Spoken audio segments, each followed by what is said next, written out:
This is Mark Bell from SuperTraining.tv, Super Training Gym, the strongest gym in the West, answering more questions today for the Power Project.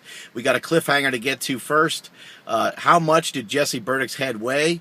His head weighs 363 pounds.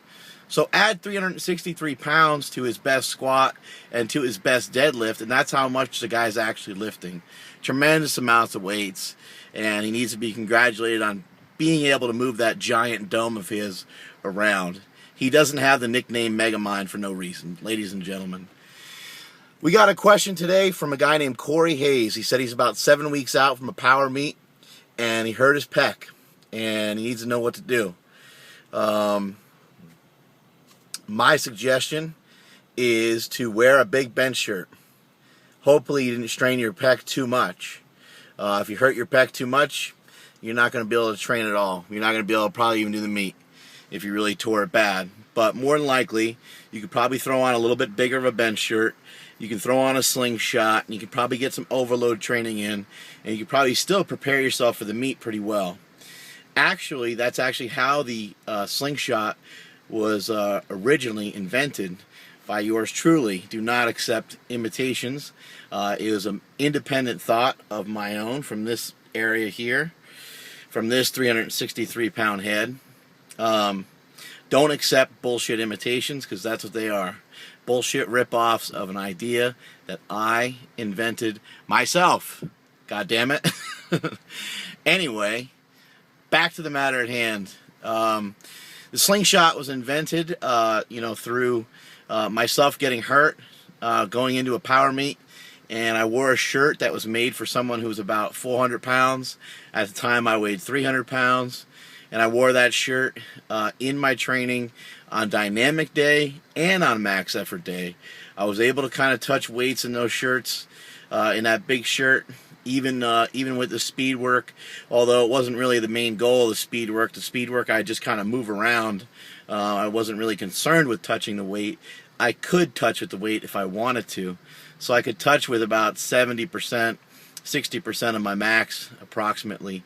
Through that experience, I kind of thought to myself, well, how do I get the general public to feel this? How do I get your average Joe, your average gym, your average Joe bencher, how do I get him to stop saying he used to bench 315?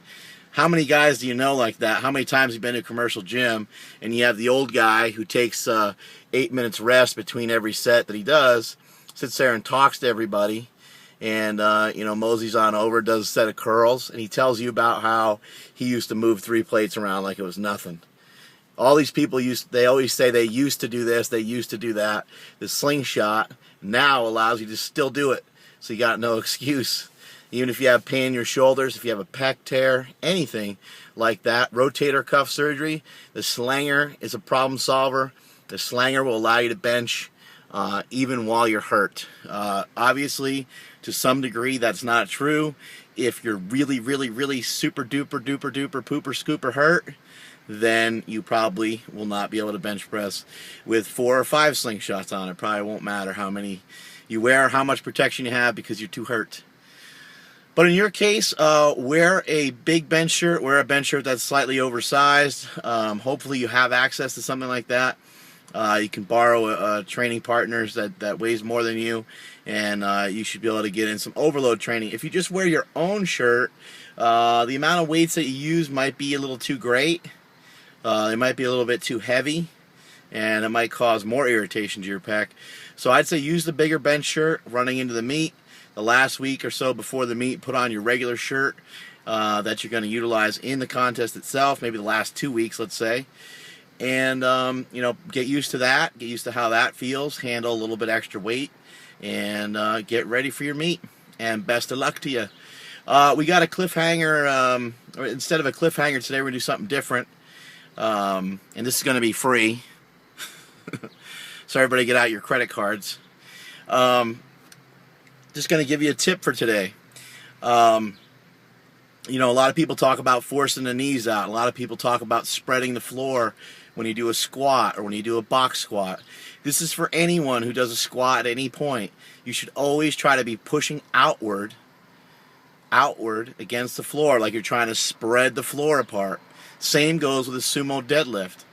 So there's your super training tip of the day, and that's it from supertraining.tv. I'm out.